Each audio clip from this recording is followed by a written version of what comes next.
¿Cuántas veces has sentido que lo que tienes ya no es suficiente? Que el mundo que te rodea ya no te produce la misma satisfacción ni la misma felicidad que antes. ¿Realmente eres consciente de que el deseo de más te está robando la posibilidad de disfrutar de la hora? Si estas dos preguntas te resuenan un poco en la cabeza, te invito a que te mantengas en este episodio, el episodio número 10 de Recalculadamente, que comienza ahora. Hola a todos. Buenos días, buenas tardes, buenas noches, dependiendo de la hora en que me estés escuchando o me estés viendo. Bienvenido al episodio número 10 de Recalculadamente. Un episodio que ciertamente he pospuesto por algunas cosas básicamente relacionadas con tiempo, no mucho más, pero que sentía que se los debía y que me lo debía a mí mismo y que he sentido mucha ilusión de nuevamente grabar estos episodios para todos ustedes, para todos los que me están escuchando. Aprovecho en este momento para darle la bienvenida a todas las personas que se están sumando, que son nuevas, que me están escuchando o me están viendo por primera vez. Para todas ellas yo me presento. Mi nombre es Ranier y a finales del año pasado comencé este proyecto de Recalculadamente, que no es más que un espacio en donde me gusta reflexionar, me gusta hablar y me gusta traer temas relacionados a la salud mental, a la salud emocional y temas que tengan que ver con la vida misma y con preguntas que nos estamos haciendo constantemente e intentar acercarnos un poco a encontrar las respuestas o por lo menos a encontrar la forma de aprender a vivir con estas dudas o con estas cosas que nos suceden en nuestro día a día y en nuestra vida. Bueno, me gustaría empezar este episodio planteándoles un ejemplo, una situación que me gustaría que la hicieran a modo de ejercicio, que la imaginaran, que la visualizaran, mejor dicho, porque tiene mucho que ver con lo que les voy a estar comentando ahora más adelante. Imagínense por un momento que están viviendo en París y que tienen la posibilidad y la fortuna además de que en la ventana de la habitación puedan contemplar de fondo la Torre Eiffel. Si de casualidad hay alguien que me esté escuchando y que viva en París y que tenga la posibilidad de ver,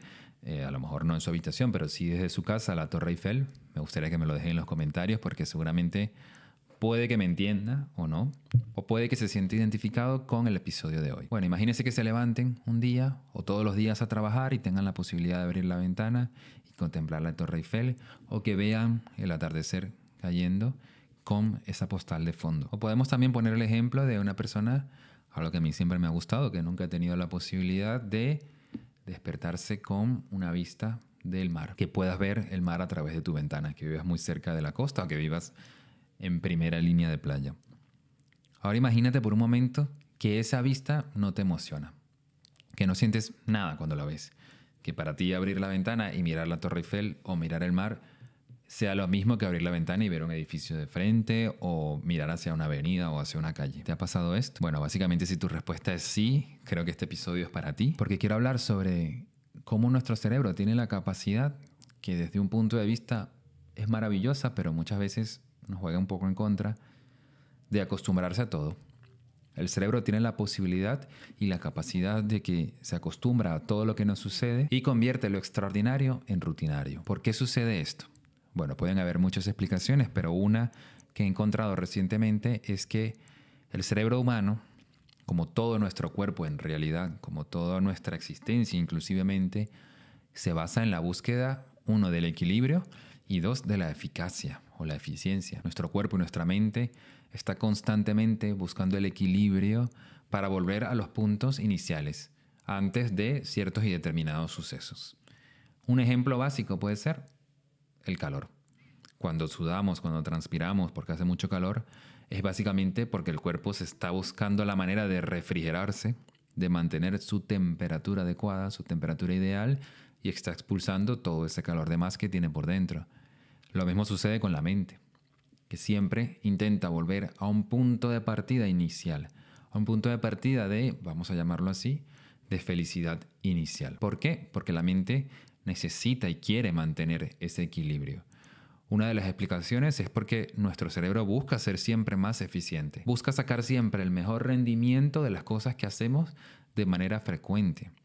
Esto hace que nos familiaricemos con las cosas, y familiarizarnos básicamente es hacer todo de manera automática. En ese caso hay que mencionar que hay un aspecto positivo, y es que aprendemos a hacer todo de una mejor manera gracias a esta familiaridad. Pero el aspecto negativo es que perdemos de vista todo lo que estamos haciendo por andar en modo automático. Si pasamos todo el tiempo por una autopista en donde estamos acostumbrados a ver siempre lo que está sucediendo alrededor, va a llegar un momento en que eso nos va a parecer repetitivo y no nos tomamos el tiempo de maravillarnos posiblemente por las cosas que están sucediendo alrededor, que pueden ser muy bonitas, que pueden ser muy llamativas, que pueden ser alucinantes incluso, pero que para nosotros forman parte de nuestro paisaje diario, de nuestro paisaje rutinario. Y es aquí donde me gustaría que paráramos un momento y reflexionáramos sobre cuántas cosas están pasando a nuestro alrededor que estamos pasando por alto. Cuántas cosas dejamos pasar básicamente porque nos acostumbramos a ellas. A partir de esta premisa podría abrir todo un episodio, sobre todo relacionado con el tema parejas y el tema de amor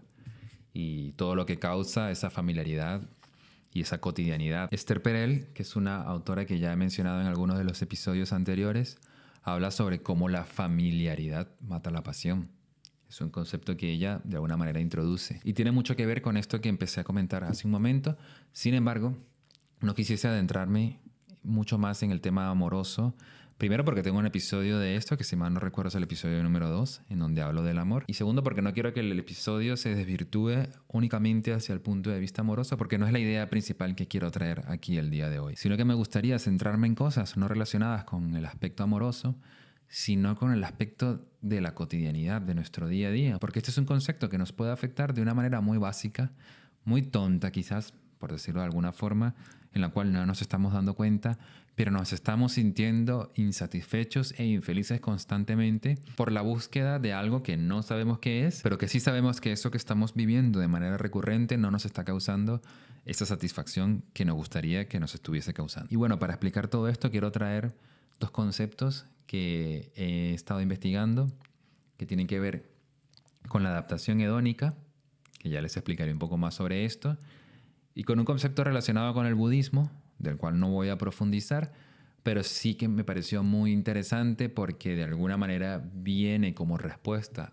de la adaptación hedónica, que tiene que ver con el Shoshin, y que es un concepto que nace en la cultura oriental, que básicamente lo que intenta es que traigamos nuevamente al tiempo presente nuestra mente de niño, nuestra mente de principiante, para que empecemos a mirar todo con ojos frescos y aprendamos nuevamente a remirar las cosas, para no aburrirnos de ellas, sino para encontrar lo extraordinario dentro de lo cotidiano. Y también al final del episodio voy a estarle comentando algunas ideas que podríamos poner en práctica. Particularmente he empezado a poner en práctica un par de ellos para intentar recuperar nuevamente esa capacidad perdida de asombro. Entonces, bueno, les comentaba de un primer concepto que tiene que ver con un concepto psicológico que se ha llamado o se conoce como la adaptación hedónica. Esto es un concepto psicológico mediante el cual nuestro cerebro tiende a volver a niveles de felicidad previos a algún tipo de acontecimiento. Cuando hablamos de acontecimientos nos podemos referir tanto a acontecimientos positivos como a acontecimientos negativos. Básicamente podríamos verlo como una línea de tiempo en donde en algún punto nos sucede algún suceso significativo en nuestra vida, que puede ser la muerte de un familiar, la pérdida de algo o alguien. En el caso de cosas negativas, pero también en el caso de cosas positivas puede ser que hayamos conseguido un logro extraordinario, que nos hayamos ganado la lotería, que hayamos encontrado X felicidad en X tipo de cosa. Y luego de un cierto tiempo, el cerebro va a volver a su estado natural, que es eso que le comentaba hace unos instantes. En este caso, su estado natural de felicidad.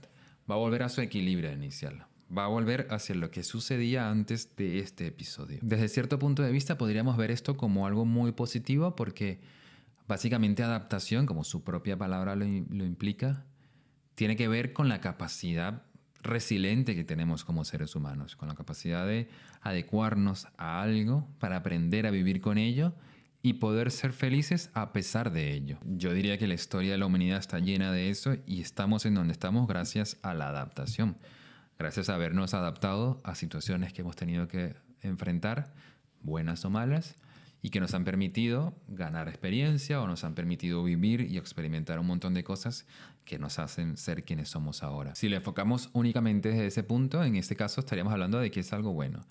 El problema pasa que tenemos esa capacidad de adaptarnos a todo, incluyendo al placer, incluyendo a la felicidad. Y ahí ese concepto ya se transforma no necesariamente en algo negativo, pero sí en algo que pretende ser bueno, pero de alguna manera no lo está haciendo. Porque adaptarnos a la felicidad es familiarizarnos con ella. Es sentir que la felicidad es un estado de naturalidad, de equilibrio. Comprar un coche nuevo, después de que nos costó mucho tiempo y mucho esfuerzo poder conseguirlo, y que al cabo de un tiempo ya se vuelva algo cotidiano. O sea, que te subas en él y conduzcas a través de la ciudad o donde vayas y ya dejes de sorprenderte por el hecho de que pudiste hacerlo, de que pudiste darte ese lujo o ese gusto y que básicamente ya lo estás disfrutando como disfrutas de ponerte unos zapatos o un pantalón o de mirar la televisión. Lo mismo sucede con conseguir un ascenso o un trabajo nuevo o ganar la lotería, que sería como un ejemplo como bien gráfico y que también se aplica para superar cosas, para superar una ruptura amorosa, por ejemplo, o el duelo por la pérdida de alguien, o incluso lo contrario a ese ascenso laboral por perder un empleo. Aquí entra mucho en juego esta frase de que el tiempo lo cura todo, y tiene mucho que ver de alguna manera con esto, porque ciertamente cuando nos referimos a que el tiempo lo cura todo y lo sana todo y lo mejora todo, es básicamente referirnos a que nos adaptamos a vivir sin ello o a vivir con ello. El ser humano siempre intenta de encontrar la forma de seguir adelante.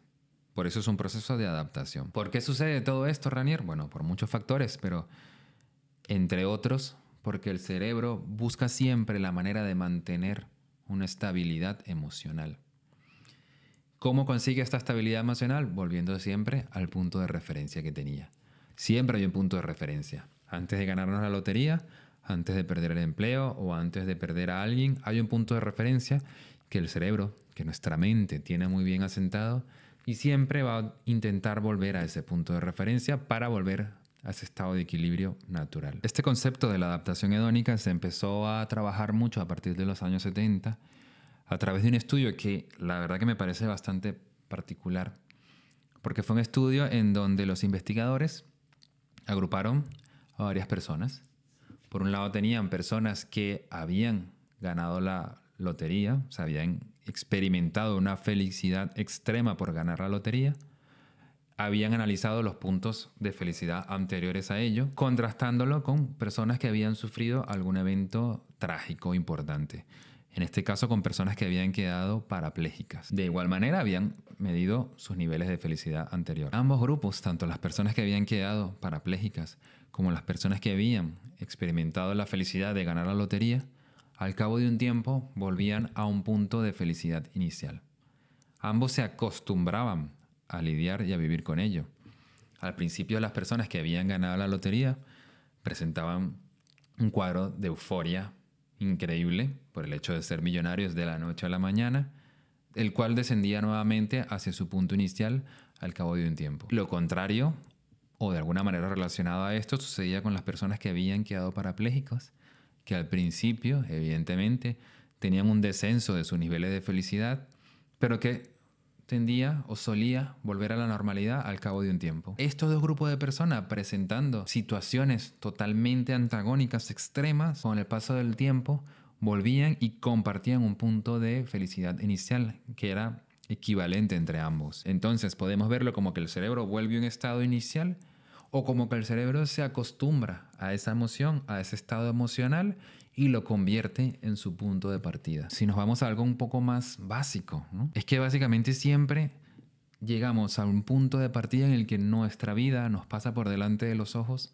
de una manera nativa. Y con esto me refiero a que dejamos de sorprendernos por todo lo que está sucediendo alrededor, por las cosas arquitectónicamente hablando que tenemos alrededor, con los paisajes, con el clima, con la gente, porque todo lo convertimos en un evento y en un suceso habitual. Y esto es básicamente lo que intentaba explicarles con el ejemplo de tener la Torre Eiffel en nuestra ventana. Y con respecto a esto les comento algo personal, y es que yo provengo de la ciudad de Caracas, Venezuela, y tenemos una particularidad en esta ciudad, y es que al norte de Caracas hay un cerro muy grande, que es una montaña perteneciente a la cordillera de la costa, que se llama el Ávila, que es una montaña, un sistema montañoso, para decirlo de una mejor manera, que tiene más de 2000 metros de altura. Entonces estamos hablando de algo que es considerablemente alto y que delimita y marca todo el skyline de la ciudad de Caracas.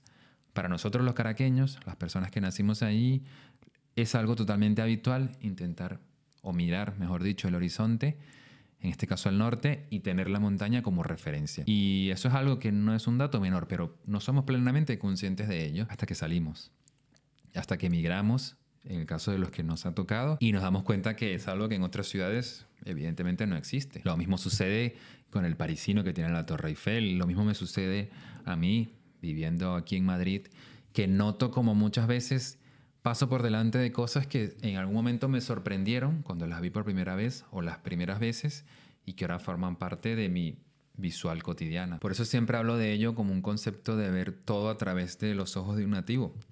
Porque normalmente cuando somos nativos de algo, y no necesariamente en este caso me refiero a un país, no estamos notando las cosas extraordinarias que tenemos al lado. Yo a veces me pregunto qué se debe sentir pertenecer a un país, por ejemplo, como Egipto, y tener como parte de tu visual diaria las pirámides, que para nosotros las personas que no hemos podido presenciarlas, en mi caso particular nunca he ido hasta allá, nos llama mucho la atención, porque lo vemos como algo extraordinario, llevamos toda la vida viéndolo y estudiándolo como algo increíble, como una joya de la arquitectura, como una de las grandes maravillas que existen en el mundo. Pero ¿alguna vez te has preguntado cómo será convivir con ello diariamente?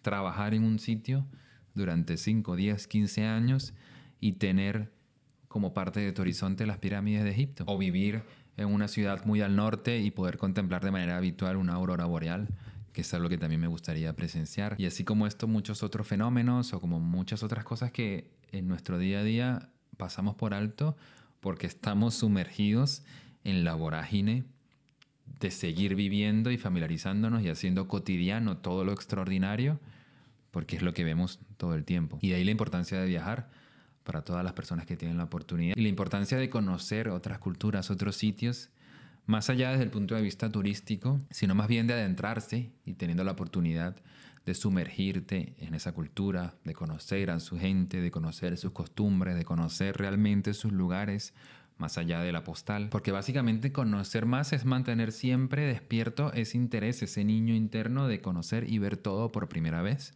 Es como volver siempre a ese punto de partida de la primera vez que vimos la lluvia o la primera vez que vimos la nieve, que para nosotros, los adultos promedio, seguramente la lluvia signifique y la asociemos con problemas de tráfico o saturación del transporte público o estar mojados o arruinarnos el día, arruinarnos las vacaciones, mientras que para un niño es un evento, wow, significativo.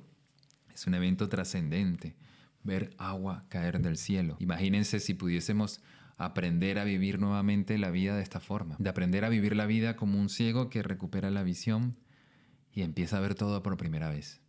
O sea, imagínense lo que sería eso. Imagínense seguramente el nivel de felicidad que puede alcanzar una persona con cosas tan básicas porque las está viviendo por primera vez.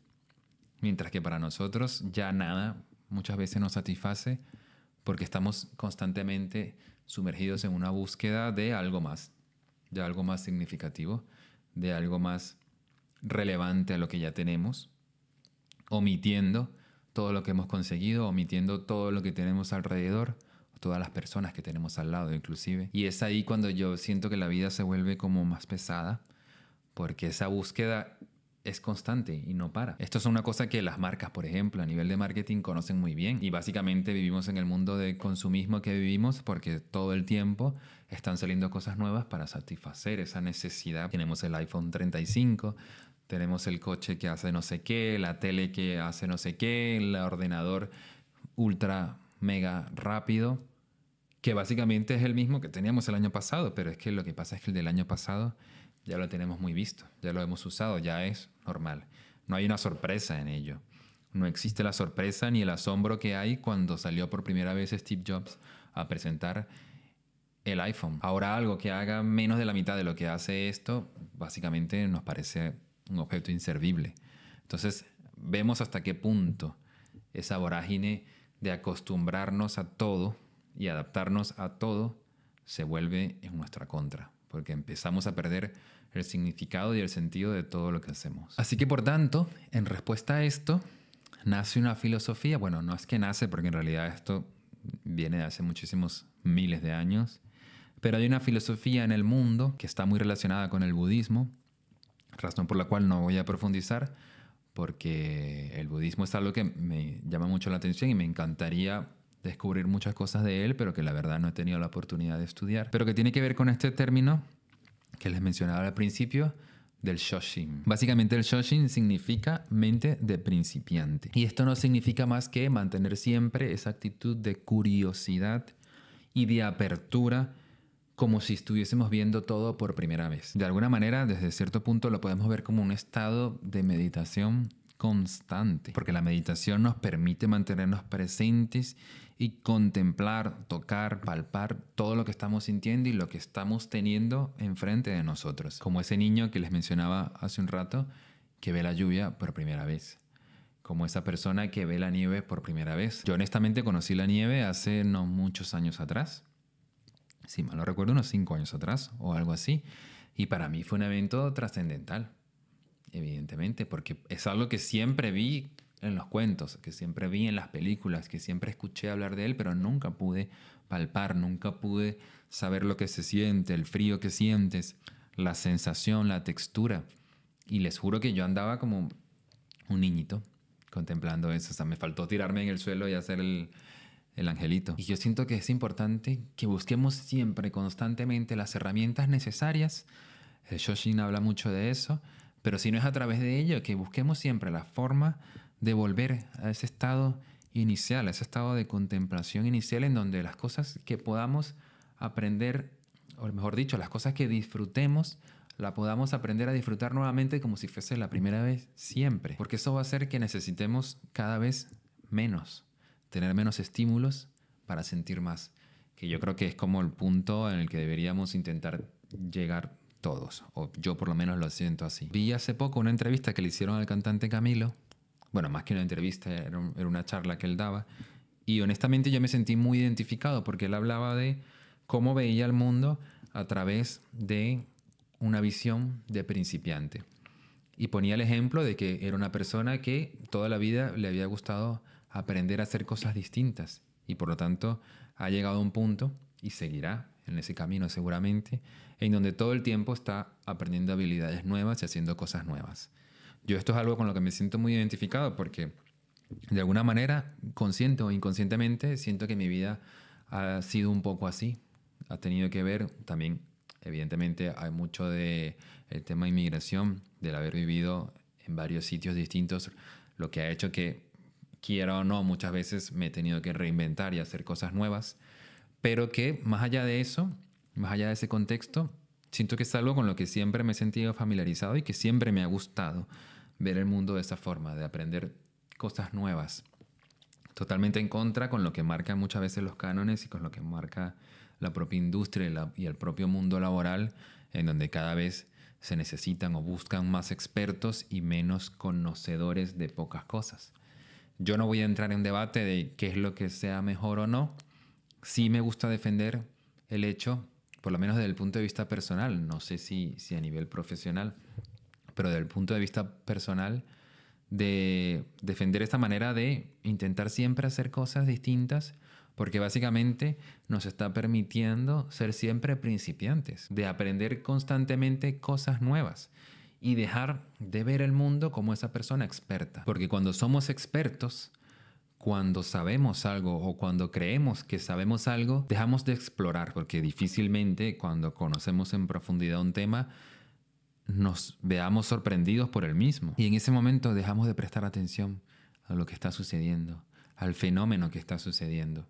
Puede ser un fenómeno extraordinario, pero somos tan expertos en el tema de que ese fenómeno ya para nosotros es totalmente cotidiano. Mientras que ese punto de vista de principiante, ese modo de ver las cosas como principiante, nos va a permitir sentir que nos estamos enfrentando a las cosas nuevamente desde un punto de vista inicial y activamos nuevamente esa curiosidad y ese aprendizaje profundo. Una persona que se ve a sí misma como un aprendiz es una persona que, a modo personal, siento que es una persona que va a ser mucho más resiliente y mucho más exitosa en la vida porque va a saber enfrentarse siempre a cosas desde un punto de vista de principiante, alejándonos de ese ego que nos imposibilita aprender a mirar nuevamente las cosas y aprender a sentirnos satisfechos o sorprendidos por cosas pequeñas o cosas no necesariamente pequeñas. Entonces todo esto nos sumerge en esa vorágine,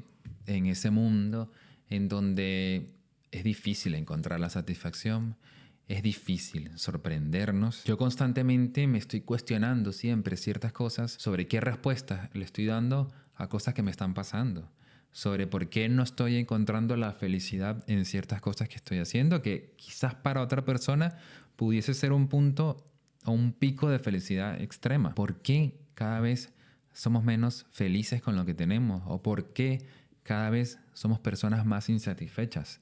Es una muy buena pregunta que no sé si tiene una respuesta clara, pero básicamente sí siento que la percepción y cómo experimentamos todos los estímulos que recibimos y todo lo que tenemos alrededor, básicamente, seguramente tienen mucho que ver con ello.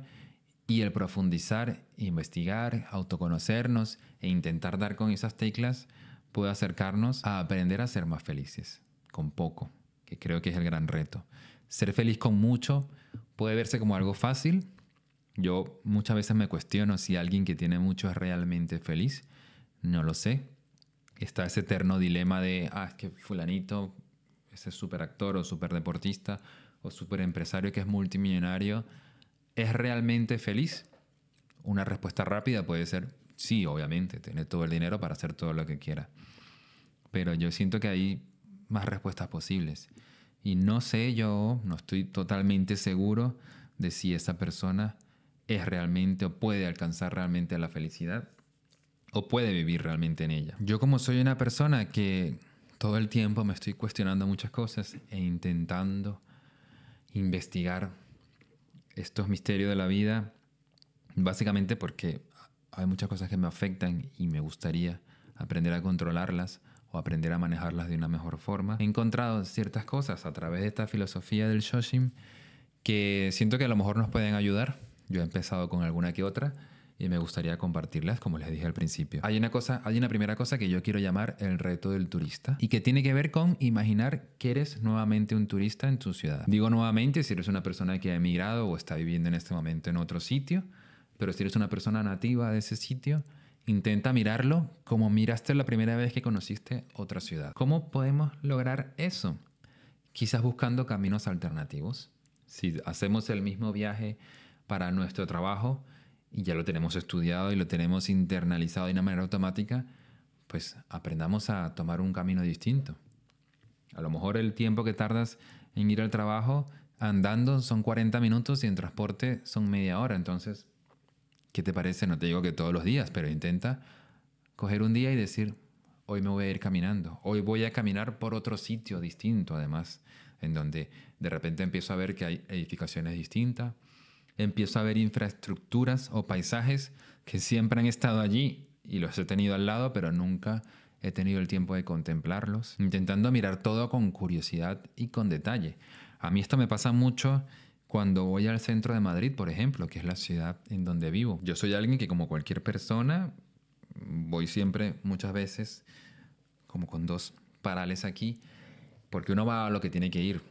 Uno se acostumbra a hacer lo que tiene que hacer y suelo odiar los centros urbanos de cualquier ciudad porque no soy muy dado al hecho de estar rodeado de mucha gente o no poder caminar libremente. Pero sí me sucede últimamente que tengo que ir a esos sitios y me gusta levantar la cabeza y mirar las infraestructuras de los edificios, que muchos de ellos son históricos y tienen cientos de años. Y hay muchos detalles que tenemos allí todo el tiempo y no estamos contemplando, porque vamos todo el tiempo con la mirada en horizontal y nos olvidamos que existe un mundo más allá de eso. A eso me refiero con ese reto del turista, con esa mirada del turista, con ese volver a sorprendernos por lo que siempre ha estado allí, pero que tiene un valor y que a lo mejor nunca se le hemos dado porque la primera vez que lo vimos fue como, mira qué bien. Y ya la segunda o la tercera fue como, no pasa nada, eso forma parte de mi paisaje para ir a mi trabajo o para ir a hacer lo que tenga que hacer y ya dejé de verlo y ya dejé de sorprenderme por él. Caminar para mí es incluso, te diría que hasta terapéutico y siempre lo ha sido. Porque cuando caminas estás muy presente con lo que estás haciendo, con los árboles que están pasando, con la acera o la calle mediante la cual estás transitando, con los edificios, con las montañas, con todo. Cosa que si vas en el coche o en el transporte, pues evidentemente no lo vas a ver.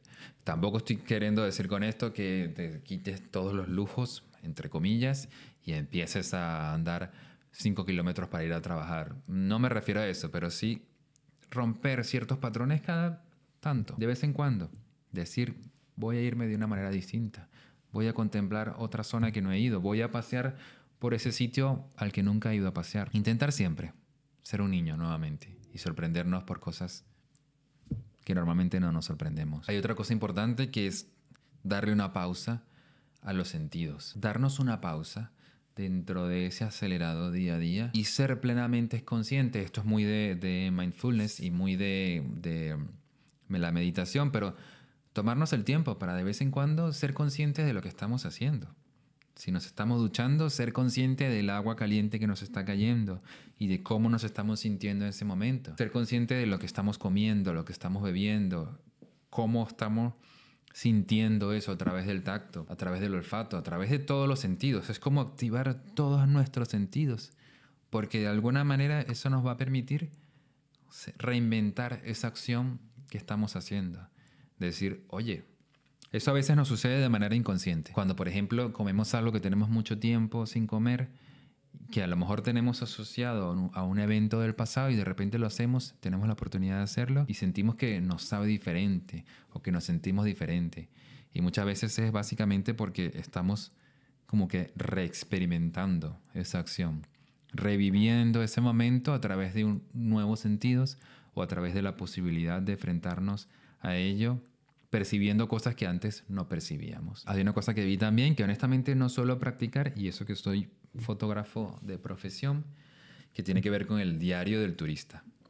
Si nos vamos al ejemplo que les comenté antes de empezar a transitar por lugares que no transitábamos antes, tómense el tiempo de convertir o hacer un diario de ello, de tomar una foto de ese sitio, de tomar una foto de esa flor que no se habían percatado, de ese árbol que está en la esquina y que nunca habían visto que el sol se ponía por detrás de él y te daba cierta luz y cierto aire. Y no tanto quizás como para volver a él constantemente, sino como para hacer ese ejercicio de intentar entrenar el ojo para percibir eso nuevamente, con otra visual, desde otro enfoque. A mí esto me pasa muy habitualmente. Yo tengo un camino en donde salgo a correr y es un sitio al que voy siempre, pero que es como mi puerto seguro, por decirlo de alguna manera, porque siempre suelo ir allí cuando me siento un poco mal o cuando estoy estresado o cuando tengo alguna carga emocional o algún pensamiento recurrente, porque a pesar de que es un sitio que conozco desde hace varios años y frecuento de alguna manera habitual, siempre me sorprende. Últimamente, por ejemplo, ahora que estamos cambiando de estación, de repente empiezo a ver ciertos árboles que no había visto y no me había percatado de cómo florecían. O de ciertas cosas que cambiaban de color o de textura por la lluvia o por el frío y por el cambio de la estación. Todo esto son cosas que parecen así como muy zen, como muy budista, como muy, ya saben, como de un punto de vista como muy relajado, que pueden verse como una tontería y si lo quieren ver como una tontería es perfectamente válido. Pero siento que son cosas que, no sé, por esa misma simpleza se vuelven como necesarias. Como que a veces necesitamos volver a lo simple para seguir disfrutando de lo extraordinario. Y una última cosa que les quiero mencionar, que esto sí ya les digo que siento que ha sido mi bandera toda mi vida, que tiene que ver con preguntar más y asumir menos. Qué importante es mantener siempre esa duda interna en nosotros. Mantener siempre esa mentalidad de que podemos hacer muchas más preguntas porque hay muchas respuestas allá afuera, respuestas que no tenemos, que a veces cometemos el pecado de sentir que lo sabemos, de creer que sabemos mucho y eso nos limita esa capacidad de seguir preguntándonos cosas. En la medida que más preguntemos cosas, más vamos a intentar encontrar esas respuestas y más vamos a estar atentos a esos estímulos y vamos a mantener activo siempre esa visión y esa mirada y ese pensamiento de sorpresa ante las respuestas que podamos encontrar. Pregúntate, por ejemplo, ¿qué pasaría si esto, que se supone que ya lo sé, funcionara de otra manera? ¿Qué pasaría si sería la pregunta adecuada. ¿O qué pasaría si mezclo esto con esto? ¿O qué pasaría si cambio cierta cosa? ¿O qué pasaría si hablo de tal forma ante tal persona? ¿O qué pasaría si? Esa es la pregunta en realidad que siento que deberíamos hacernos constantemente. Para mí, en lo particular, el hacer preguntas todo el tiempo es lo que siento que siempre ha mantenido en mí esa curiosidad por conocer más, por saber más y por no aburrirme, que es una constante en mi vida en muchos factores. Porque para mí gran parte de la búsqueda de la felicidad tiene que ver con esa búsqueda de encontrar siempre la fascinación por lo cotidiano. Porque muchas cosas de nuestra vida van a ser cotidianas. Convivir con alguien el resto de tu vida, o tener una familia, o tener un trabajo mucho tiempo, son eventos cotidianos. Y si no aprendemos a mirarlos nuevamente como la primera vez, puede que estemos acercándonos hacia el final de esto, básicamente porque nos aburrimos, o porque ya no sentimos ni experimentamos placer por ello, o porque ya no nos sentimos afortunados de tenerlo en nuestras vidas. Recuerda que la felicidad no siempre está en buscar cosas nuevas constantemente, sino que muchas veces recae en aprender a mirar las cosas que ya tenemos con nuevos ojos y desde una nueva perspectiva. Me gustaría invitarte a que te des el regalo de sorprenderte el día de hoy con lo cotidiano, con lo que tienes a tu alrededor. Date la oportunidad de sentir que lo estás experimentando por primera vez nuevamente. Y con esto quiero finalizar el episodio de hoy. Muchísimas gracias a las personas que se han quedado hasta este entonces. Gracias a los nuevos oyentes y a los nuevos televidentes o YouTube videntes, no sé cómo se pronunciaría. Y gracias a todas las personas que se han suscrito. Y si no lo han hecho, me gustaría invitarte a que lo hagas, porque de verdad, de verdad, de verdad, te lo digo de todo corazón, me estás ayudando muchísimo al hacerlo. Ya sea por Spotify, si me escuchas a través de esa plataforma, o por acá por YouTube. Suscribirte me permite a mí sentirme motivado para seguir haciendo esto, para seguir llevando este mensaje, y nos ayuda a toda la comunidad de creadores de contenido a seguir haciendo esto que tanto nos apasiona y que tanto nos gusta. Así que muchas gracias nuevamente y espero que tengas un día maravilloso, una semana maravillosa, y nos vemos en un nuevo episodio de Recalculadamente. Hasta la próxima.